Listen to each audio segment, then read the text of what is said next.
புதுச்சேரியில் பாஜக நிகழ்ச்சிகளில் துணைநிலை ஆளுநர் கைலாசநாதன் கலந்து கொண்டு தன்னை பாஜகவில் ஐக்கியமாக்கி உள்ளதாகவும், இதனால் துணைநிலை ஆளுநர் மீது நம்பிக்கை இல்லை என முன்னாள் முதலமைச்சர் நாராயணசாமி தெரிவித்துள்ளார். புதுச்சேரி உருளையன்பேட்டை மற்றும் நெல்லித்தோப்பு தொகுதியில் சுகாதாரமற்ற குடிநீரை குடித்ததால் 6 பேர் உயிரிழந்ததாக குற்றச்சாட்டு எழுந்துள்ளது. மேலும் சுகாதாரமற்ற குடிநீரை குடித்த ஏராளமானோர் வாந்தி, வயிற்றுப்போக்கு ஏற்பட்டு அரசு மருத்துவமனையில் சிகிச்சை பெற்று வருகின்றனர்.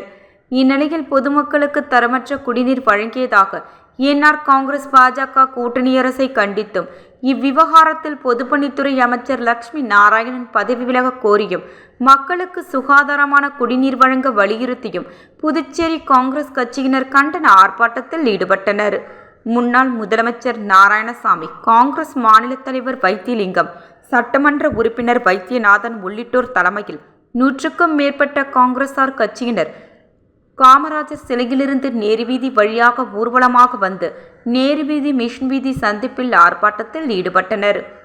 தொடர்ந்து புதுச்சேரி அரசை கண்டித்து கண்டன கோஷங்களை எழுப்பினர்.